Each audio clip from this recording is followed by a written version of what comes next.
1340 WJOL. It's Get Real with Eddie, and we are back at our second week. Terry, how are you doing? I am great. It was such a good response to your first show. I was really happy. We got a lot of private messages on Facebook and some other messages in some other places and some emails.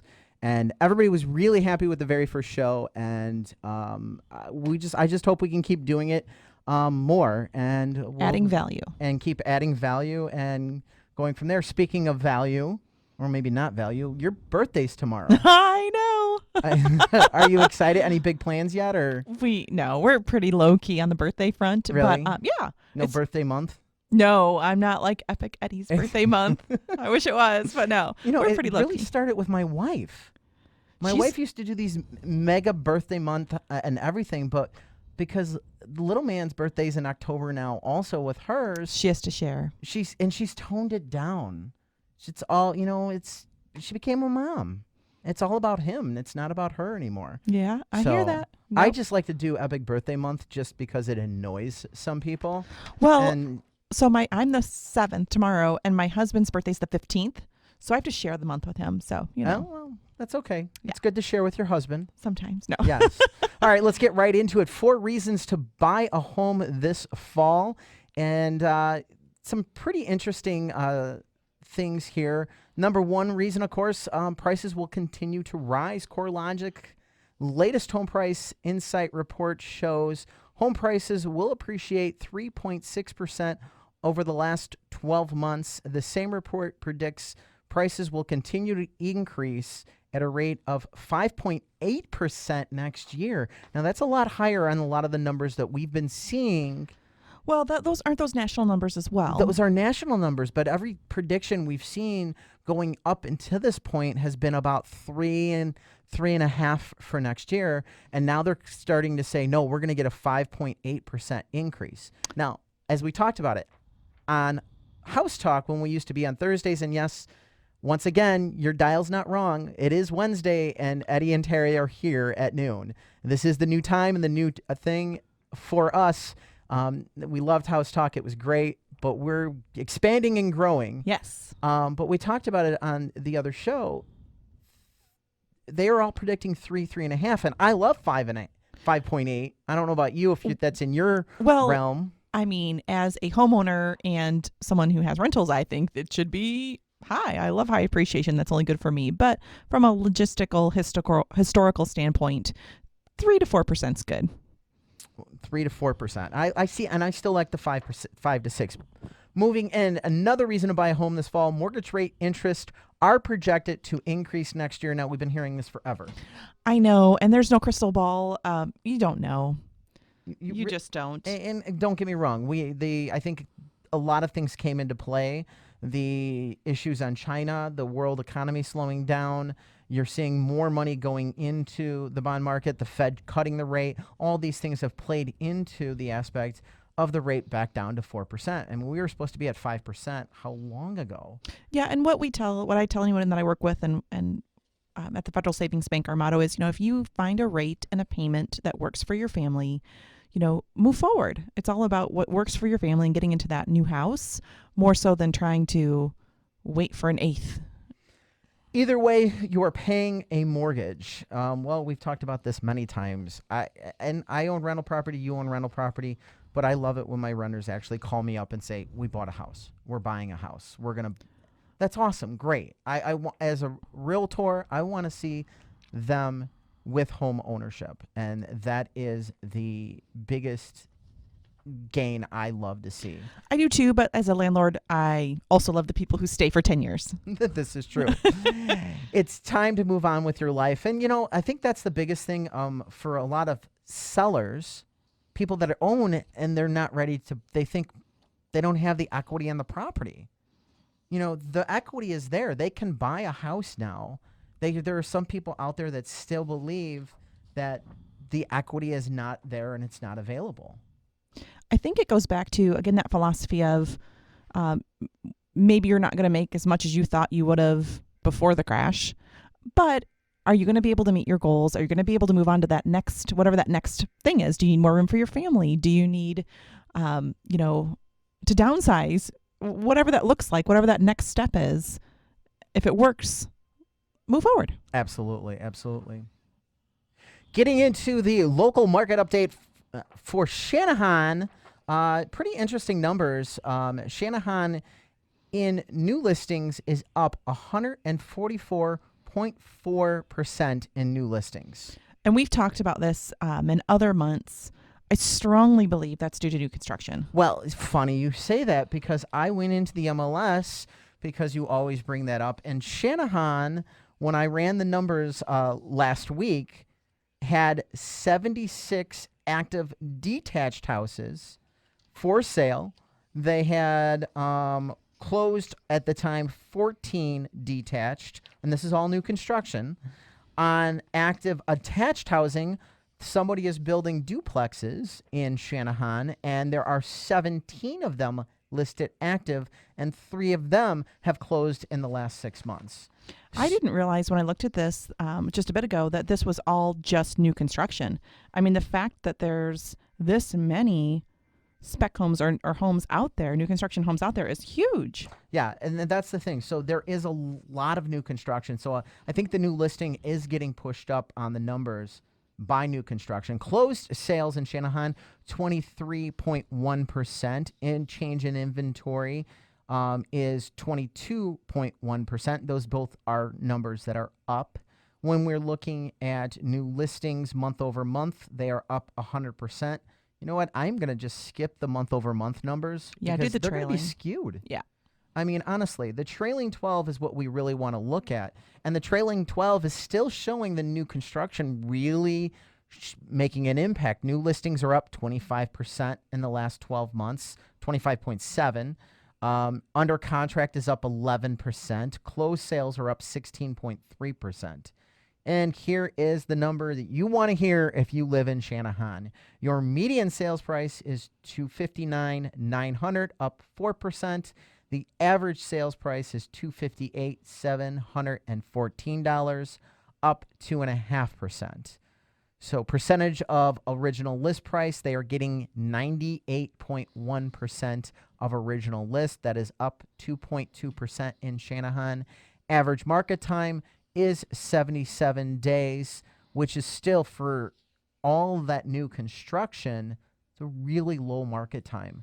Because a lot of times with new construction, they have spec homes and those listing homes that really skew those numbers out, because that one model will be up 300, 400, 500 days. It'll be interesting to see Shanahan 6 months from now if we see the market time increase. I would not be surprised by that because of all of the new construction they have. And they need to find a way when we do, and this report doesn't take it out, but I think they do need to take out, because that new construction does skew the data and the numbers. I wonder, I'll have to look into it and call MRED. And I guess just again for perspective, I find it interesting that the average sales price, or either one, average or median, are right around that 260 mark, just below. But just going off the report you pulled, the home for the new construction, because we're saying new construction skews that. I mean, the lowest listed amount is 232, and it looks like it goes up to 458.5. So it looks like new construction's just a little bit higher than that range down there. Absolutely. So Shanahan does give you some nice options under the 260 price range, which is nice. Looking on the attached single family, again, we're going to skip the month over month numbers because new listings are up 1,300%. So we definitely have a skewed number there. Looking at the trailing numbers, it's still skewed because I don't think there's a lot of attached single family in Shanahan. And you're looking at 64.7% increase in new listings. Under contract is now down 12.5%. Closed sales are down 7.1%. The median sales price is up 25.7%. Your median sales price is $221,875. Average is $214,396. That's up 11.1%. They are getting 103.6% of asking price on an attached single family. So if you got a condo or a duplex, I think now's a great time to sell. The average market time, however, is 156 days. That is up 239. So that number is definitely being skewed by all the new construction coming in. Well, what are your thoughts overall? Well, strong. I mean, anytime there's that much new construction in a town, that's great. And, the little I know of Shanahan, I obviously have lived in this area for quite some time, but they have that awesome rec center. They just have a lot to do for families there, which makes it just a great place to be. And it's a very closed community, a very close-knit. Yeah, a very close-knit community. Everybody that lives in Shanahan tells me how much they love their community. They love their school district. They love everything that they do when people start talking about Shanahan. Yeah, and I guess what I'm seeing, again, from the attached listings that you pulled up, it looks like maybe a builder, and I'm not that familiar, but Elizabeth Street. Looks like there's a whole bunch of new duplexes going up on Elizabeth Street. Yep. So that would be a cool place to go check out if you are thinking that's something you want to do. Yeah, so if you live in Shanahan, you got a rough idea what's going on with your town and where the numbers are. We got to find something for next week, a little bit more that we haven't done. I'm thinking maybe Rockdale. Oh, yeah. We haven't done Rockdale. We've never done Rockdale numbers. Yeah, so I think, and it's right there on the edge of Joliet, and so I think that we should do some Rockdale numbers. Yeah, that'd be great. Community we really haven't focused on House Talk back in the day. So coming up after the break, we're going to talk about Terry's favorite subject, pot. No, that is not my favorite subject. Come on. You like marijuana? No? No. No? All right. I've never tried it. I will be honest. Me neither. I know a lot of people have.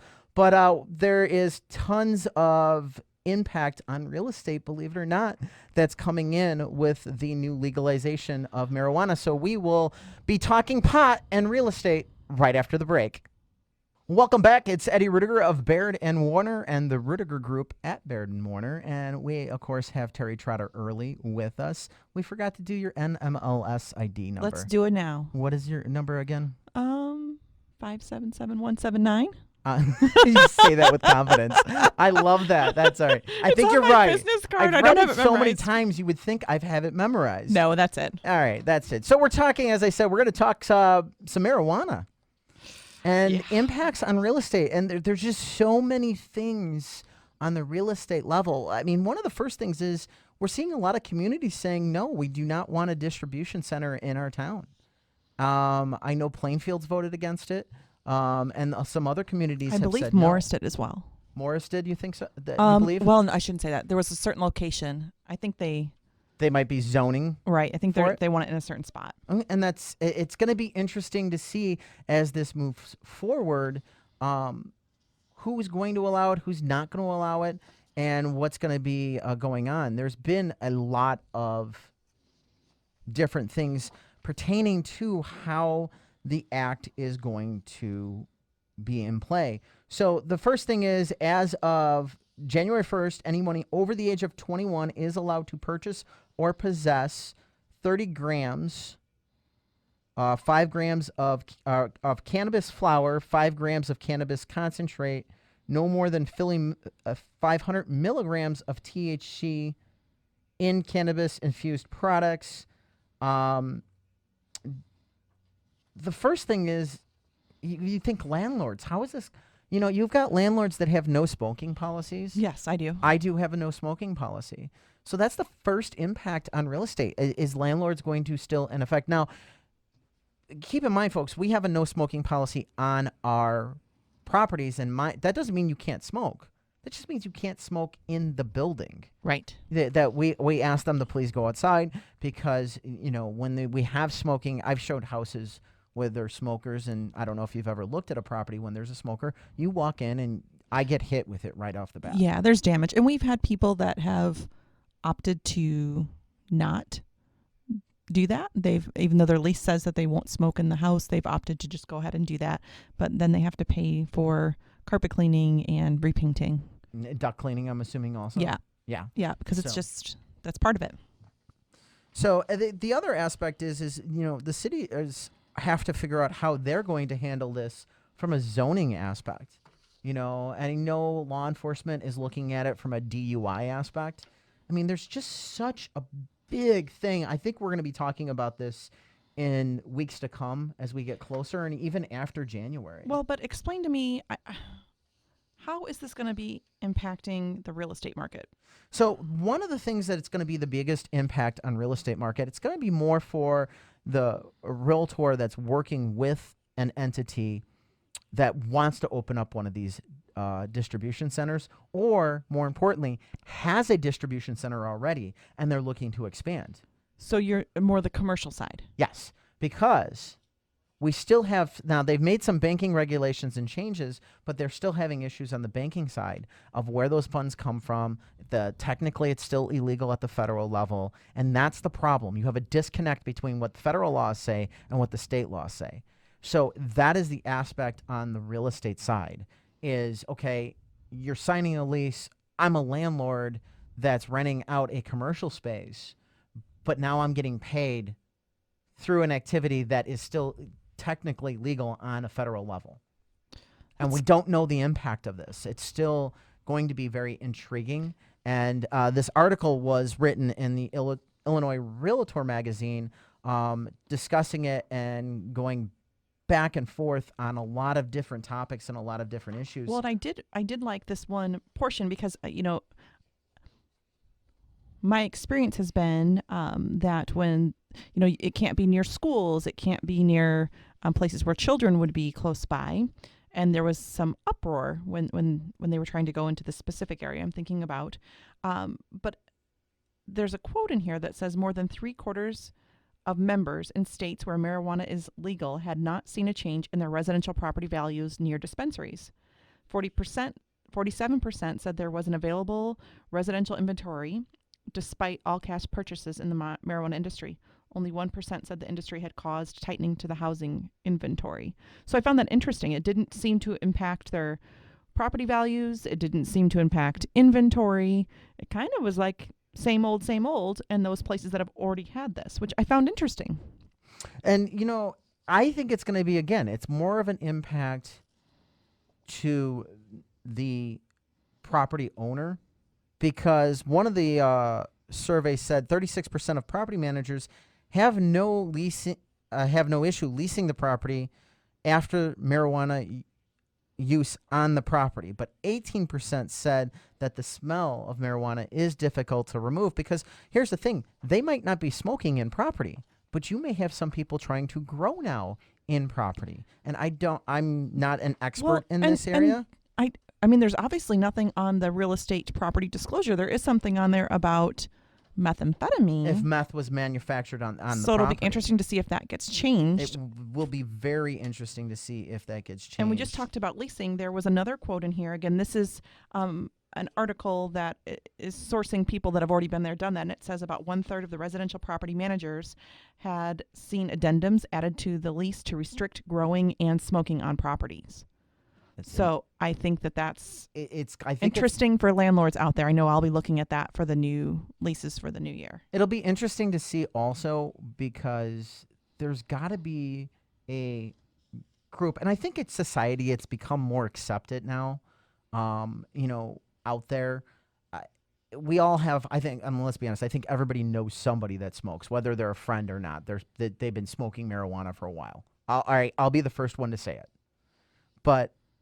And it's so accepted in a society, but there's still some people that are allergic to it. So I'm wondering if something's going to come up on the property disclosures down the road. It'll be an interesting thing for people that are selling, because if they've been smoking in their own thing, it's doing a legal activity, but will they have to disclose that legal activity? Well, I mean, we don't have to disclose anything about smoking. Right. I was going to say it seems to be a parallel to smoking. And if you were allergic to that, or if you were very sensitive to that smell, you just wouldn't buy that home. Yeah. So I would assume that would be similar, but who knows? It's going to be interesting to see all these changes. So it'll be, we'll have to keep an eye on this article and this issue, because it's going to be something that's going to keep coming up and up and up. So do you know a buyer? We got our hot property of the week right here, 1125 Moreland Avenue in Shorewood, Illinois. Terry loves this because she never gets to see the houses. I get to see them on appraisals after they've already bought them. Yeah, but this Not is beforehand. You This don't is get to see exciting. it. So this is a listing from Baird Warner, located at 1125 Moreland Avenue in Shorewood, Illinois. List price is $265,000. It is a 3-bedroom, 3.5 bath home with a full master bath. One of those bathrooms is in the basement. It is 2,200 square feet on just shy of a quarter of an acre. It's 0.23. So this is a pretty attractive house. Listing agent from Baird Warner is Rhonda Altman. The pictures look amazing. That kitchen. The kitchen is just gorgeous. Yeah, I think that's, the hip thing, but it's got these beautiful cabinets that look to be white, right? Mm-hmm. And the stainless steel appliances. Mm-hmm. I have not seen this house in person. I'm going to have to definitely try to get out after we get back. Looks like from maybe NAR. Oh yeah, you're going. I'm out today. I am on a plane today, going to San Francisco. So keep an eye on my Facebook and social media. We will be throwing out tons of stuff. Now, for people that don't know, our industries are big in these acronyms. What's NAR? NAR is the National Association of Realtors. And this week is our big expo. So our expo is triple layered. There's 450 vendors that will be there selling everything to, if I wanted to buy a real estate franchise, to here's how to do social media, here's how to, we'll do this, we'll do anything you can think of on a product for a real estate, signs for an agent to buy. They'll be in that venue. So that's the first level. Mm-hmm. The second level is they have all these little classes, which are cool. So all the classes are going on, and you get to go in and you learn. And I've taken stuff on feng shui. I've taken stuff on social media. I've taken stuff on, and they don't count to continuing education, but they're good classes to get your feet wet on a subject to do more research. Well, and how cool would that be to get different ideas, because different parts of the country, different things work. So in that national setting, I would assume you're in a classroom with people from all over the country. You are. So you get a national aspect and a national flavor. Now, some of those things you can do in Illinois. Some of those things you can't, because every state has its own license law. Sure. So certain laws are different from state to state. But even the feng shui thing, that's got to be to me, that seems like a California thing. Yeah, but you know what? You'd be surprised I talk with clients when I'm going through, and the things I learned doing that seminar, because you're usually 1 hour or 2 hour seminar blocks. So that's the second level. The third level is we have business meetings. We have all the meetings pertaining to the National Association. So that's when one of their big meetings where all of those things get done, when you say, well, NAR decided this and the National Association decided that. It happens there. But it's not just on the health of just the National Association of Realtors. You guys, I'm assuming in those meetings, it's also talking about, FHA things and advocacy things for homeowners, correct? Yes, it's a lot of advocacy and things like that. And then there's another level. So there's the board of directors meeting that happens, but there's also another level on the main stage, and there's a concert they do, and they bring in guest speakers. I missed the guest speaker when they were here in Chicago 2 years ago. It was Michael Phelps. But some of these motivational speakers, it really is great, because you get in there, and you get out of your workspace, you get kind of a recharge, and you hear, it's good to go hear a motivational speaker, especially someone that might be talking about your topic. Emmett Smith, believe it or not, Yeah, he is a Realtor member, and he spoke a couple years ago at one of these that I went to, and it was a really, really awesome to hear him talk, because he does commercial. So most people don't know that, but that's what he's doing now. He's doing commercial real estate. And it'll be interesting to hear, because this is your first time going as president-elect for the Three Rivers Association. So I'll have a whole nother set of responsibilities to be taking on. So it's going to be really, really fun weekend going in. So, and I'm on a plane right after this. I'm out of here. So, well, I can't wait to hear. After the break, we'll be talking about that when we get back. But after the break, we're going to talk about 5 reasons to consider living in a multi-generational home. And we're back. 5 reasons to consider living in a multi-generational home. So my first question is, would you do are you in a multi-generational home right now? No, You don't have any family members, no. your Everyb- parents? No, they live Okay. like a mile away. They have their own home. Okay. Would you do multi-generational? I don't know if my wife would. I think my wife would go bonkers if. So you know what I've seen? Yes. There is a family that did this in Coal City, Yes. and they built a duplex.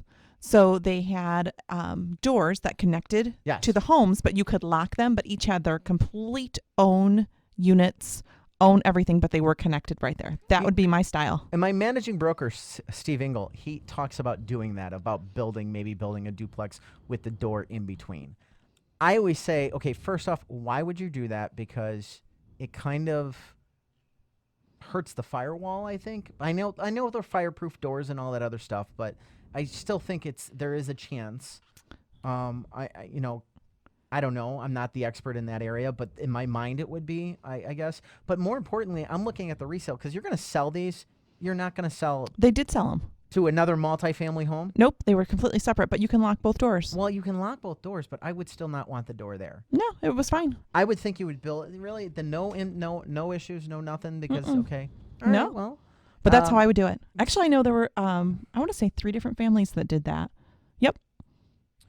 Did you know 1 in 6 Americans currently live in a multi-generational household? That surprised me greatly. See, it didn't. Number doesn't surprise me. Really? No. So, according to Generations United, the number of multi-generational households rose from 42.4 million in 2000 to 64 million in 2016. The 2018 profile of home buyers and sellers from the National Association of Realtors show that 12% of all buyers have a multi-generational household. So why do multi-generational? But don't you think some of that, at least in our area, might be from the crash that happened? I think that we saw I don't think it's just our area. I think nationally some of that increased. consolidation Yes. because people lost homes and we had to figure out what to do, so we just all came together. It really wasn't a situation of just, oh, hey, the kids are moving back into the basement. Right. In some cases, mom and dad are moving in. Yeah. In some cases, it was, hey, the kids are moving in with the grandkids. I mean, so there was that. But historically speaking, we are a people of community. I mean, we've gotten so disconnected, I think, with social media and faces in these phones and these apps and all this other stuff. But usually, we do crave, I think, being around each other. All right. And as much as, we all have problems with family sometimes. We all get upset. We all fight. It happens. But in the grand scheme of things, I think people do want to be around their family. And I do think this could be a more of a move and more of a trend, especially if housing gets into, allowing the zoning. We talked about that the dezoning in Minneapolis. Yes. No more single families Yes. last week.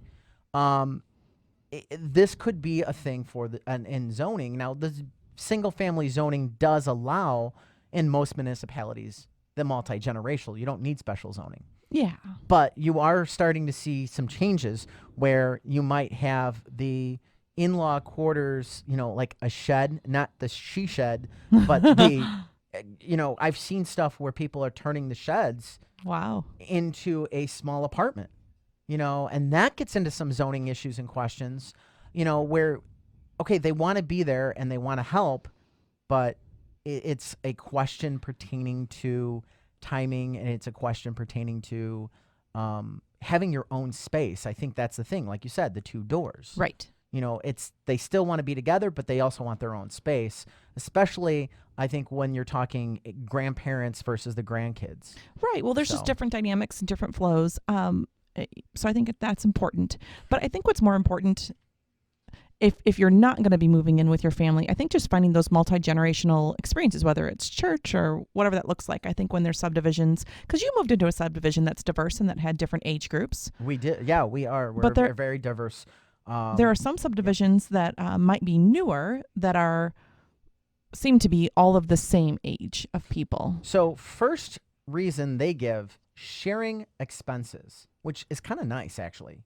You know, you might have a house payment, but now, okay, well, you know, maybe grandma and grandpa, if they moved in with you. Do utilities. Yeah, or Yep. you do utilities or whatever. So it does care some of the expense aspects of it. Second is sharing responsibilities. You know, distributing chores, age appropriate responsibilities. You know, so the younger members may be doing the lawn care of the family, you know, stuff like that, and things like that. The someone that is an older generation can focus on something that's a less physical task. Yeah. Maybe. It does. The third reason they put in that strengthens the family bond, which I can completely see that. You know, when you're all moving together with the same goal. I saw this with something about having a successful marriage, and that you and your spouse should always sit down and make sure you know, okay, here's our goals for this year. Sure, yeah. And if you that way you guys are on the same page. Family planning. And Yep. family planning, it's the same thing. Me and my wife do, I think we do a lot of that. It's a little hard when he's 3 And running all over. and running all over you, I period. remember those years. Yep. So ensure family safety with a multi-generation under one roof. It's rare to leave that occupants left alone for a long time by themselves. And that could be both for the older generation and for the younger generation. You know, I look at the little guy. I mean, he goes to big school and then he goes to grandma and grandpa's. So there's that safety aspect of, you know, together with having everybody there. And then they have privacy, which I'm really shocked on the privacy aspect. So what did they? Why don't you go ahead and read what they wrote for the privacy? Yeah, they said one of the primary trepidations family face when shifting their lifestyle is fear of losing privacy. With so many heads under one roof, it can feel like there's no place to turn for solitude. Yet these floor plans are designed to ensure that every family member can have quiet time and allow for complete separation between the generations within the household. And, you know, we're seeing that in the multifamily and the millennials shopping. It goes back to the zoning, and it goes back to the planning. It used to be, I want the open floor plan. Well, okay, no, I want the common area to be open floor plan, and now we want the bedroom set off, and then we do want a second area, you know, off to the side, so we have 2 living spaces. So the open floor plan is still so popular, but they do now still are getting the idea. Okay, but we also need some space, and I think the floor plans, the designs. This trend, I think, is really going to impact in the next couple of years. You're going to see this come more and more, per se, and you're going to really see it come into new construction. And it's going to come into zoning, and it's going to come into those aspects of what is going on. How would it affect zoning? Explain that to me. Well, the zoning is going to be affected because now, instead of building one building, what if I want to build a secondary building on the back that's just like a small apartment on the lot? You know what I mean? So instead of it being a garage, well, it's a small apartment, maybe a small apartment above the garage. You know what I mean? So because of that, and that's where the zoning impact's going to be. Okay. Because you get the privacy, you know, for the adult separation, you know, that's where the impact's going to be, I think, on the zoning. That'll be interesting to see how the municipalities handle that. So we got a few minutes left. There are 6 thwarts to hacking threats because, you know, it never seems to end the hacking. I had 2 weeks ago, one of the guys called me up, and they keep calling me for getting, what's the insurance for individuals that are older? Oh, AARP. That I get, not that, but the actual Medicare Oh, Medicare. insurance. And I'm like, the one guy turns around and I'm like, why are you calling me? I'm nowhere near retirement age. I cannot qualify for Medicare. He started cussing at me. Oh my gosh. I keep getting the Social Security. Social Security has a problem. You should, Okay. they're not going to call you. Social Security and Medicare will not call you. Wired fraud scams are up, and they are affecting real estate. One of the biggest things I tell all my clients on the wire is, if you're getting instructions to wire money somewhere, verify with whoever sent you the instructions over the phone Well, or and in it's, person. yeah, it's, and in our industry, obviously, we wire money to closings, and our clients do as well. That rule of thumb, for the most part, is if you're bringing over 50,000 to a closing, then you would need to wire the money, and we're very vigilant, as are the attorneys. Absolutely call when you're at your bank. Call, verbally talk to that person at the title company. All right, we're going to quick fire these and get out of here for this week because I got to get on an airplane and you got a birthday to celebrate. Woo! Don't use unsecured Wi-Fi, basically. Outdated software, especially on a cell phone. Make sure all your software is up to date because a lot of those updates close loopholes. Lack of data policy, so make sure you have basically some kind of policy pertaining at work if you own a business on your data. Weak passwords. Do not use a weak password. So 1, 2, 3, 4, 5, 6 is weak. Yes, don't use that at all. Believe it or not, they'll get your child's names and stuff too. They'll have that. And then of course, phishing emails. There is not somebody in some other country that has $1 million that they want to send to you, and you get to keep half of it, and they want half back. Yeah. It does not work that way. So, just be really mindful on these hacking things. We'll have to look in more depth when we have more time. We ran out of time today. This is the second show, and we're burning through. I thought we'd have more time to go more in depth. And, There's just a lot to talk about. there's a lot to talk about. So, well, happy birthday to you. Thank I you. hope you enjoy tomorrow. I will. I hope, do you like to spend it with the kids, or do you like to try to get out with the husband, or a little of both? I don't do birthday month, but we do a birthday weekend. So I'll have a date night with my husband and myself, and then we'll also do activities with the kids too. And So I do both. I like to do both. I think you got to get a little time away with the spouse without the kids. Yep. It's key. It's important. So happy birthday to you. I am out of here. I am off to San Francisco. Keep an eye on social media, folks. See if I can post some really cool things because there's always some amazing tech and amazing things that'll be affecting real estate there. So have a good one. Thanks for listening. Stick around for ABC News here on 1340 WJOL.